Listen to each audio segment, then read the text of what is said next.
നാം ഇന്ന് കാണുന്ന പല പ്രമുഖ താരങ്ങളും ഒരിക്കൽ ജൂനിയർ ആർട്ടിസ്റ്റുകളായി തുടക്കം കുറിച്ചവരാണ്. നിങ്ങൾ ഈ ചെയ്യുന്നത് നിയമലംഘനമല്ലേ? ഇങ്ങനെ ഒറ്റ ശ്വാസത്തിൽ ഒരുപാട് കാര്യങ്ങൾ ചോദിച്ചാൽ മറുപടി പറയാൻ പറ്റൂല. വിശദമായിട്ട് പറയേണ്ട കാര്യങ്ങളാണ്.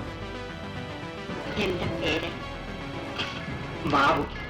എന്തിനാ നമുക്ക് അവരൊക്കെ തരുന്നത്? അവർക്ക് കുട്ടികളില്ല, അതുകൊണ്ടാണ്. കർത്താവേ, അവർക്ക് കുട്ടികൾ ഉണ്ടാകാതിരിക്കണേ.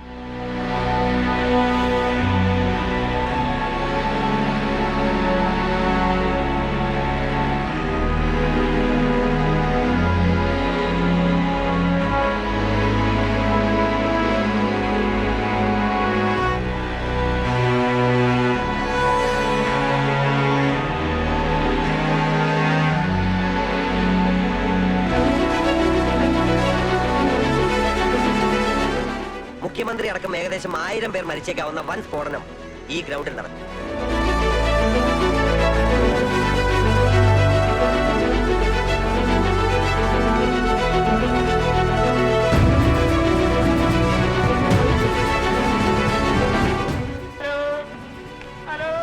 ഇപ്പോഴാണ് എനിക്ക് സംഗതിയുടെ ഗൗരവം മനസ്സിലായത്. അര ഗ്ലാസ് മതി മുതലാളി. ഞാൻ ഈ പണി തുടങ്ങിയിട്ട് ഇന്ന് ഇങ്ങനെയല്ല, കൊല്ലം 23 ആയി.